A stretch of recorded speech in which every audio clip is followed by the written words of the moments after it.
And we are live here with a SchlossRant from the Jersey Shore. The Knicks drop game 3. Listen, we all knew that this was not going to be easy. The New York Knicks were not just going to rock and roll and stumble through everyone in their way to get an NBA title, their first one in 53 years. We all knew that. Yes, they were on a 13-game winning streak. But this team is going to have to show you that they've got moxie, they got mental toughness, and they got the ability to bounce back. And part of doing that, part of being a mentally strong team is to not whine about the officiating.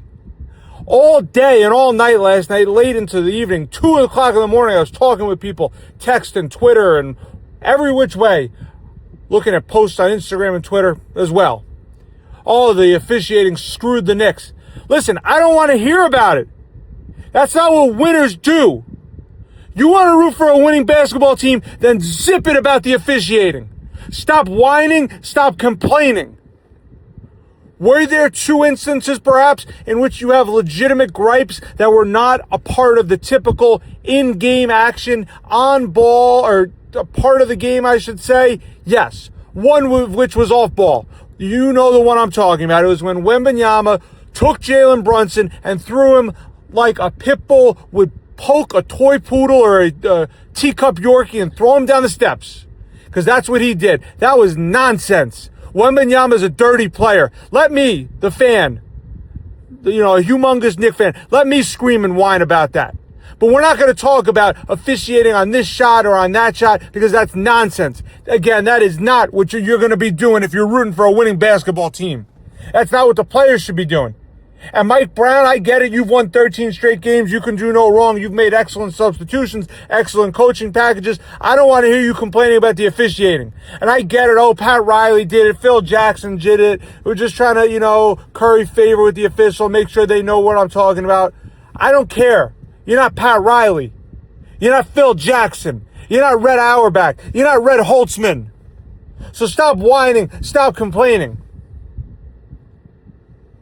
The other time in which, yes, he had a legitimate gripe was that the one that got called the flagrant foul on Brunson for landing in Castle's, landing area or whatever. Okay, that was a little questionable, right? Because there's a play in which Wembanyama did the same exact thing, and I guarantee you he's got a bigger foot than Jalen Brunson does. So stop whining about officiating. Let me do it. Let the fans do it. And the fans in New York City, not the ones in the Garden, because they seem to be well behaved. There was no one acting like a total fool. But then again, when you're dropping $20,000 to get, in a section in the 300 on the Chase Bridge, you probably won't act like a total fool. But the people outside the Garden, who most likely were not basketball fans, were not Knicks fans, acting like violent, wild animals, trying to chase down people in Spurs jerseys. Get a life. Get a freaking life. Leave these guys and girls alone. Listen, we can talk smack. We can talk nonsense. We can give them a hard time. But the second you start where it's 10, 12, 13, 14, you guys chasing down a guy in a Tim Duncan jersey, come on. That's not right. Throwing trash cans across the middle of the street in New York City. Be better fans than that. Be better citizens of New York than that. That's nonsense. Acting like that. You could be upset if this was Knicks fans. You could be upset you lost. I'm upset. I don't sound like I'm like happy here. And we're 18 hours after the fact. Again, SchlossRant live from the Jersey Shore. Beautiful day, 76 and sunny with a little bit of a breeze. But to act like that that's not proper behavior. That's not how you're supposed to act.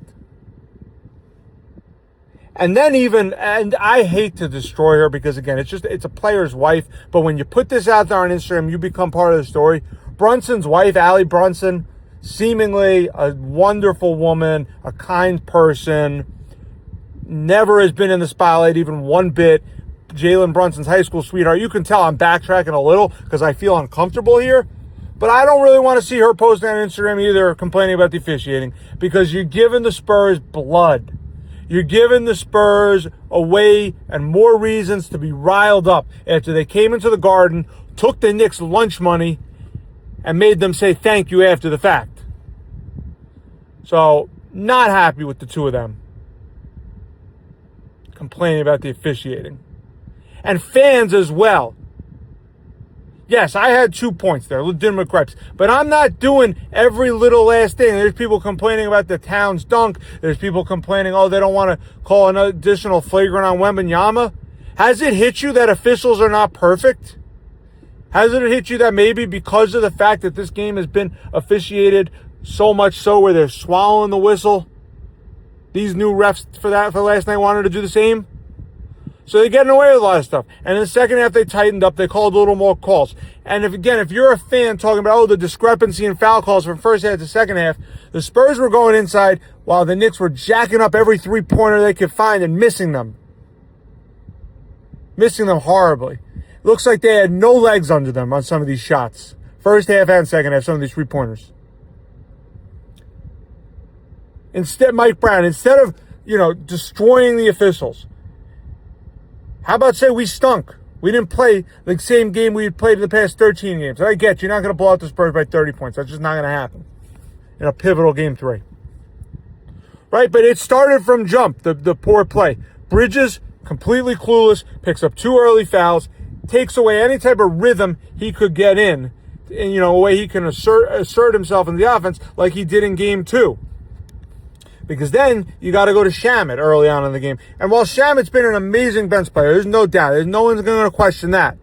I don't want him in with 10 minutes left in the first quarter. That is a guy playing out of a role, and he's doing it, again, because Bridges got into that early foul trouble. I don't want to take Bridges off the court. He's a great player, especially in this postseason. That's critique number 1. Towns only 13 points. Where was he? We're all singing his praises after the first 2 games. He's the MVP. He's better than Wembanyama. Fine, I was probably aboard of that too. But you got to show up at home, Towns. You got to knock down looks. All of his three-point attempts were short. Granted, some of them he's shooting from 37 feet away. Not exactly, but you get my idea. They got to get better looks at the basket. Brunson, a little bit better of a game, but again, still not as efficient. Some of these bonehead turnovers by everyone. Clarkson had a horrendous one where he stole the ball, gave it right back to the Spurs. Brunson had a bad pass that went awry. You can't have these type of turnovers because these margins are small. 1 point in game 2, 10 points in game 1, but that was kind of Knicks pulling away at the end with some assists to the free throws, and 4 points in the last game. And how about make a stop if you want to win the game, how about go make a stop on De'Aaron Fox? 13 seconds left. He takes the lead from 3 to 5. That's all she wrote. Ball game. See you later. And I get that Anunoby hit a 3. Make a couple more stops. Don't start the fourth quarter 0 of 10 from 3-point range because you shot yourself right out of the basketball game. Go ask John Starks what happens there in the NBA Finals. You're not going to win. So that's where they could look more so than the officiating. I thought they did the best they could do on Wembanyama. It wasn't anywhere near good enough. He's taking less threes compared to what he did in game 1. I don't know how you defend that where he's just running to the basket and he tips the ball in on an awkward angle. He had 2 of those. I don't know how you defend that. But the one thing I'll say with what he did to Brunson, that's not a basketball play. And that's what upsets me, and that's where I get on the officiating, because it's not the play in, play out. It's stuff like that where clearly someone missed it. I'm not sure whose job that is. I'm not sure the mechanics on the refereeing in basketball. I umpire baseball. I'm not involved with basketball, so I'm not sure what that's supposed to look like. Because again, on an earlier SchlossRant several months ago in that Dodgers-Brewers NLCS, I was able to break down the guy on left field did an excellent job. It was on a fly ball to center field, the field guy who makes 1 call a series. And I was able to point out everything that he did right because I knew the mechanics that he was supposed to follow. I don't know what goes on in the NBA. I don't know who's looking where. I don't know how if you have 3 guys on such a small spot. I get it was off the ball. You miss something as egregious as a 7'4" guy with a 10-foot wingspan throwing down a 6'2" guy to the floor, treating him again like he's a pit bull flicking a teacup Yorkie down the steps. I don't get how you missed that. That's what you can be upset about. But again, not every single last play about the foul discrepancy. Now, this series is not over. It's not over either way. I'm upset that people had all types of confidence, and maybe I was a part of it on Saturday. Maybe I was, where I'm talking about Knicks in 4. We got to pump the brakes as fans, because I think there's a chance that over the 3-day layover, these Knicks players, they read their press clippings, an antiquated expression, obviously. They probably felt some of the noise, even if they didn't want to admit to you that they heard and felt some of the noise about this potentially being the best postseason team of all time. Win 2 more, you win 15 in a row, you tie the Durant Warriors in terms of postseason wins in a row. I think that they heard some of that. But again, it's not over. You still have a 1-game advantage. You're still playing the next game at home. If you could split the next 2 games, right, which I don't think is unreasonable, then you have a 3-2 advantage and you got 2 games to win 1. One would be in a hostile environment in San Antonio if it ever got to that for a Game 7. I think the pressure, though, after last night, because of the fact, though, that everyone had San Antonio winning or losing the series, the Knicks winning the series, I think the pressure is humongously on the Knicks. I still don't think that the Spurs have any pressure on them at all whatsoever. I just don't. I think that the Knicks need to win this title, because the Spurs have won plenty of titles. I get it's been 11 years, but it hasn't been 53 years. And it hasn't been, going through a 20-year stretch, which has been covered over and over and over again, in which you've been a completely futile organization. So I think that the Knicks can play better. Let's not act like they got blown out. They lost by 4 points.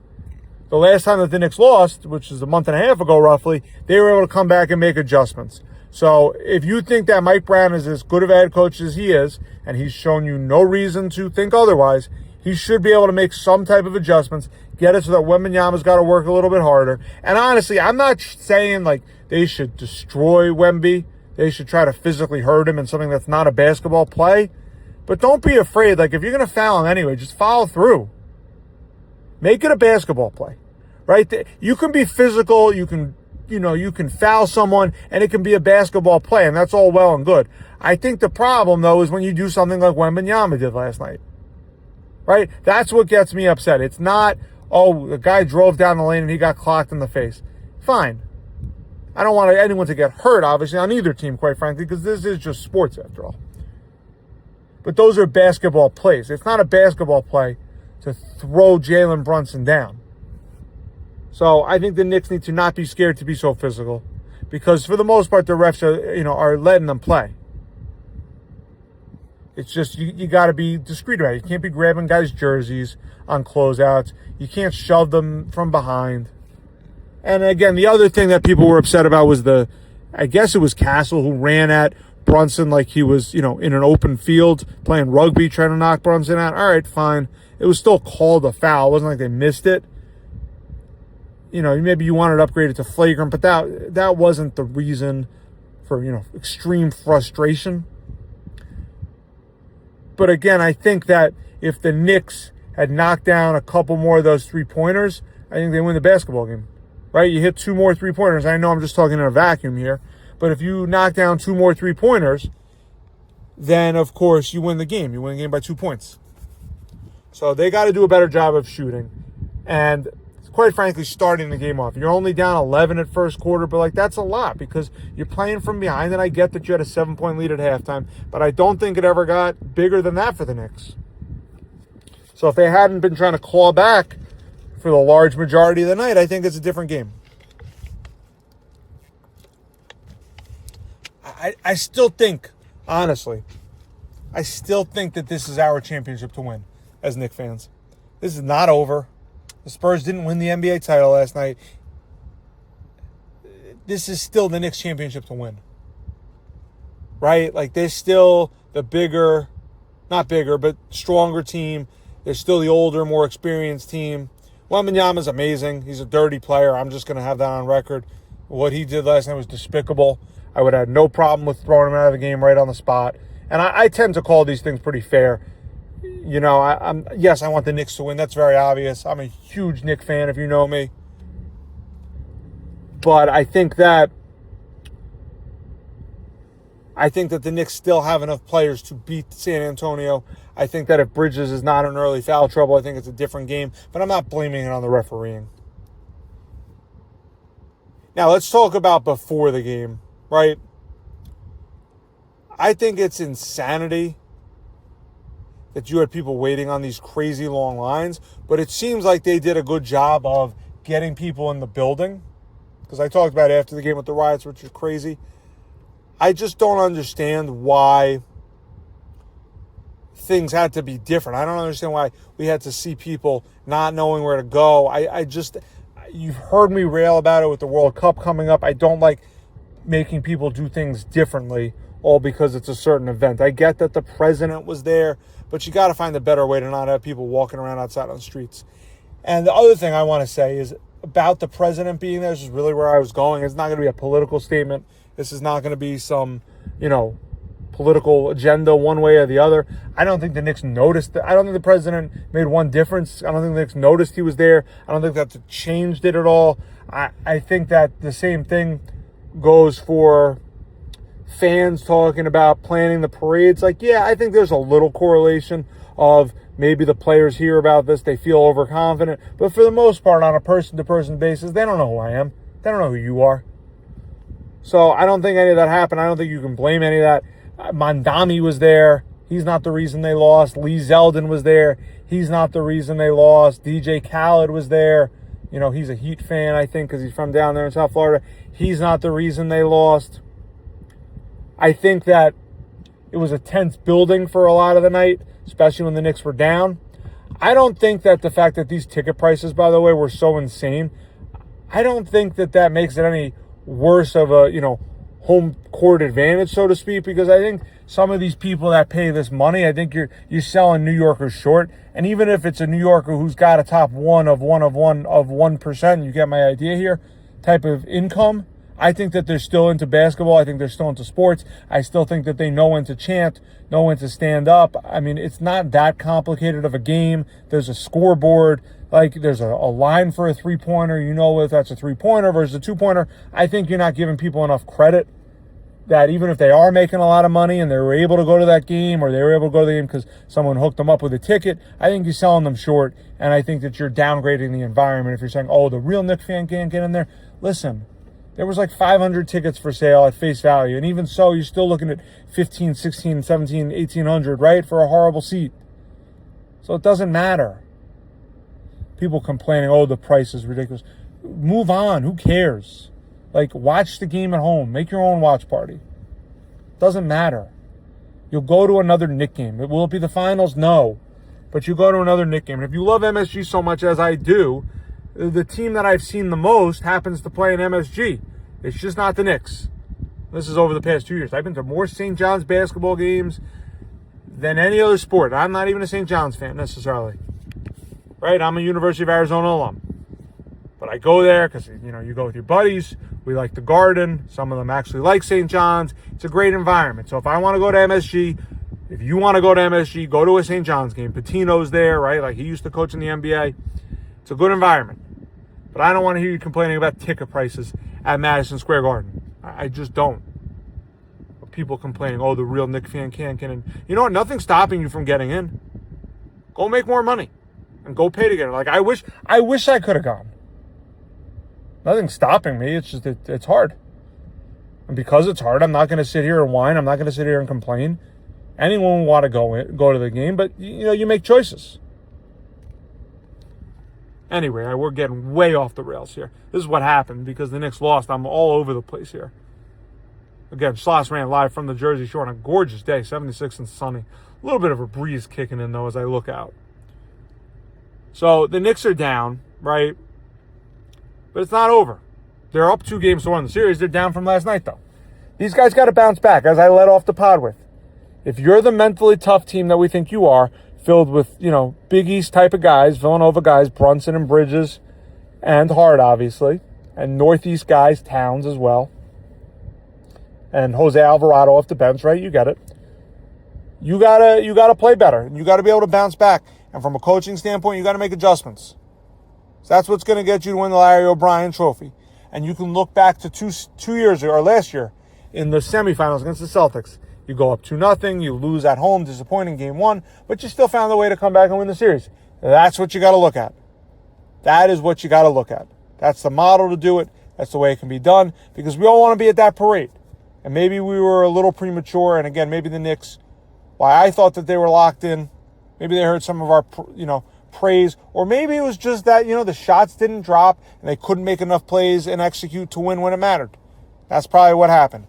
And again, it wasn't because of the president being in the building. It wasn't because of Mondami being in the building. It wasn't because of Lee Zeldin or DJ Khaled or Ben Stiller or Jeter or Eli Manning.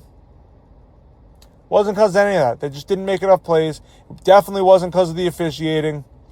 They didn't knock down enough shots. You want to win it. You want to go up 3-0 in the finals. Don't miss all 10 of your opening 3-point shots in the fourth quarter. It's that simple. Make or miss league. They missed a bunch last night. Let's see what they do in Game 4. And one more thing. Seems like every local New York City area, we're going to emphasize area here, team tweeted out something, Instagram something, Facebook something, good luck to the Knicks. Where in the world are my New Jersey Devils? I get it, their owner owns the 76ers, but most of the fans of the Devils, let's face it, they're probably Knicks fans. I doubt that they're Brooklyn Net fans. Can the Devils post something? Good luck to the Knicks. Why? Because they didn't do it because, the Rangers? And people like the Rangers and the Knicks, and the Rangers are our rival. Yeah, I hate the Rangers. That's why I'm not one of these guys that thinks MSG, while I love the arena, I don't think it's like the mecca of sports, because there really hasn't been all this winning going on there. Yankee Stadium is more of the, mecca of sports between the Yankees and way back in the day, championship boxing. The New York Giants won some championships playing there. And I get it's not the same Yankee Stadium, but it's across the street. This garden isn't the same as the original one either. Obviously, it wouldn't be called Madison Square Garden. It ain't on Madison Avenue, for those of you that don't know. So, Devils, would it kill you to tweet something out? Good luck to the Knicks. People act like, and I'm totally off the rails here, people act like the Devils play on some foreign planet. They play in Newark, New Jersey. When you used to fly into Newark, it used to say New York-Newark, not New Jersey-Newark, ironically. New York-Newark. So, Devils, put aside all the Ranger nonsense, and we hate the Rangers, which we do. The Rangers are the team I hate most in sports. And the fact that the Rangers share the building with the Knicks, put that aside. Tweet out, go New York, go. Let's go Knicks.